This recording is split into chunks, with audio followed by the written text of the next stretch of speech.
हम भारत सरकार के राष्ट्रीय ग्रामीण आजीविका मिशन द्वारा संचालित महिला स्वयं सहायता समूह के बारे में जानेंगे।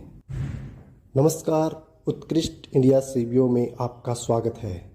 अभी तक आपने चैनल को सब्सक्राइब नहीं किया है तो कृपया सब्सक्राइब जरूर करें ताकि आपको यूट्यूब नोटिफिकेशन में नवीनतम जानकारी प्राप्त होती रहे।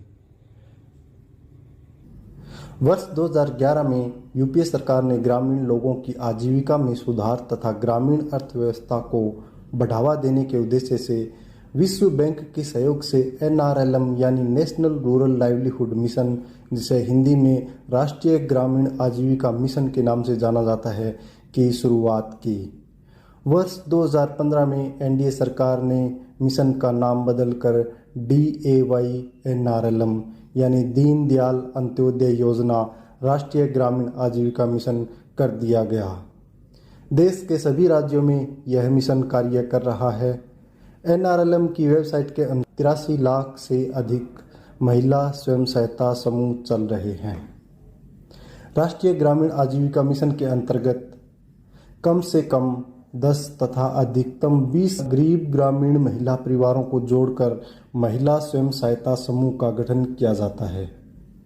इसमें 3 महिलाओं को पदाधिकारी बनाया जाता है, जिन्हें अध्यक्ष, कोषाध्यक्ष तथा सचिव का पद दिया जाता है तथा बाकी सभी महिलाओं को सदस्य बनाया जाता है।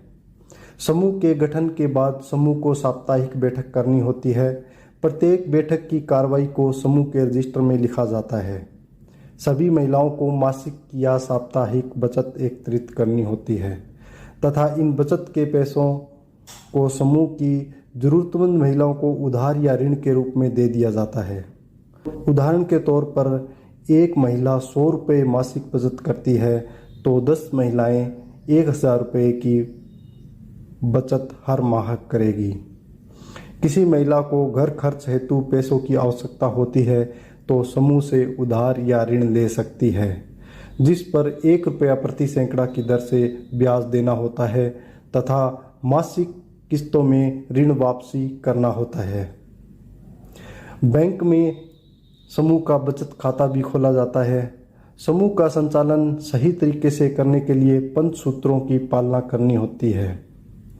पंचसूत्रों में सबसे पहला पंचसूत्र होता है नियमित साप्ताहिक बैठक। दूसरा नियम है मासिक या साप्ताहिक बचत। तीसरा नियम है आंतरिक लेन देन। चौथा नियम है उधार वापसी और 5वां सही हिसाब किताब। एक समूह को सही तरीके से चलाने के लिए इन पंचसूत्रों यानी इन 5 नियमों का पालन करना होता है। 5 नियमों का जो समूह, पंचसूत्रों का जो समूह पालन करता है, वही समूह भविष्य में सभी सरकारी योजनाओं तथा ऋण एवं आर्थिक सहायता हेतु आवेदन कर सकता है। अगर आप अभी तक महिला स्वयं सहायता समूह से नहीं जुड़े हैं तथा समूह से जुड़ना चाहते हैं तो आप सरपंच या अपने नज़दीकी खंड विकास एवं पंचायत अधिकारी यानी BDPO ऑफिस में आजीविका मिशन कार्यालय में संपर्क कर सकते हैं। आज पूरे भारत में गरीब परिवारों की महिलाएं स्वयं सहायता समूह से जुड़कर अपने परिवार की आजीविका तथा रोजगार के अवसर बढ़ा रही है। इस योजना की अपार सफलता को देखते हुए भारत सरकार महिला स्वयं सहायता समूहों के लिए अनेकों योजनाएं लागू कर चुकी है तथा भविष्य में भी महिला स्वयं सहायता समूह के माध्यम से अनेकों सरकारी योजनाओं को लागू किया जाना है। वर्तमान में महिला स्वयं सहायता समूहों को रोजगार उपलब्ध करवाने के लिए चल रही कुछ योजनाओं के नाम इस प्रकार हैं। आजीविका एक्सप्रेस योजना के अंतर्गत महिला को कमर्शियल वाहन खरीदने के लिए ब्याज मुक्त ऋण दिया जाता है। स्टार्टअप ग्रामीण उद्यमिता कार्यक्रम के तहत ग्रामीण क्षेत्रों में उद्यमियों को स्थानीय उद्यम स्थापित करने में सहायता मिलती है। महिला किसान सशक्तिकरण परियोजना, एक जिला एक उत्पाद, एक खंड एक उत्पाद, प्रधानमंत्री formalisation of micro food processing enterprises योजना यानी PMFME के तहत केंद्र सरकार उन लोगों को आर्थिक सहायता करती है जो फूड इंडस्ट्री में अपना काम आरंभ करना चाहते हैं। यानी महिला स्वयं सहायता समूह से जुड़ने के अनेकों फायदे हैं। समूह से महिलाओं को जरूर जोड़ा जाता है, लेकिन उसका फायदा महिला के माध्यम से उसके पूरे परिवार को मिलता है तथा अनेक रोजगार के अवसर पूरे परिवार को समय समय पर मिलते रहते हैं। इसके अतिरिक्त महिलाएं प्रशिक्षण लेकर कैडर के रूप में जैसे ग्राम सखी, बैंक सखी, बीसी सखी, कृषि सखी, पशु सखी, SFL, CRP, समूह CRP, लखपति दीदी आदि का कार्य भी कर सकती है। अलग अलग कार्य का अलग अलग मानदेय भी मिलता है। अब हम बात करते हैं समूह को आर्थिक सहायता के रूप में क्या क्या मिलता है। समूह का सही संचालन करते हुए 3 माह पूर्ण होने पर, यानी जो समूह पंचसूत्रों की पालना करता है, जैसे कि नियमित साप्ताहिक, नियमित आंतरिक लेन देन करता है, नियमित उधार वापसी, सही हिसाब किताब आदि जैसे 5 सूत्रों का जो समूह पालन करता आ रहा है, वह समूह 3 महीने कंप्लीट पूर्ण होने के बाद रिवॉल्विंग फंड के लिए आवेदन कर सकता है।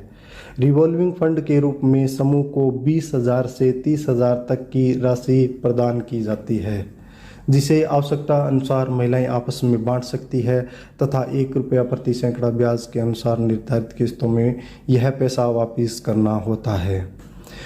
इसके अतिरिक्त समूह के 6 माह पूर्ण होने पर बैंक ऋण के लिए आवेदन किया जाता है। पहले वर्ष में बैंक ऋण के माध्यम से समूह को 1,50,000 रुपये का आर्थिक सहायता यानी ऋण मिलता है। समूह यह ऋण 1 साल के अंदर वापस करता है किस्तों के अंदर। यह ऋण वापस कर चुकाने पर समूह को 1 साल के बाद इसी ऋण की लिमिट बढ़ाकर 1.5 लाख रुपये यानी 1,50,000 रुपये से 3 लाख रुपये कर दी जाती है। हर वर्ष यह लिमिट बढ़ती रहती है तथा इस लिमिट को 6 लाख तक बढ़ाया जा सकता है। इसके अतिरिक्त समय समय पर महिला स्वयं सहायता समूह की महिलाओं के लिए प्रशिक्षण कार्यक्रमों का आयोजन होता है।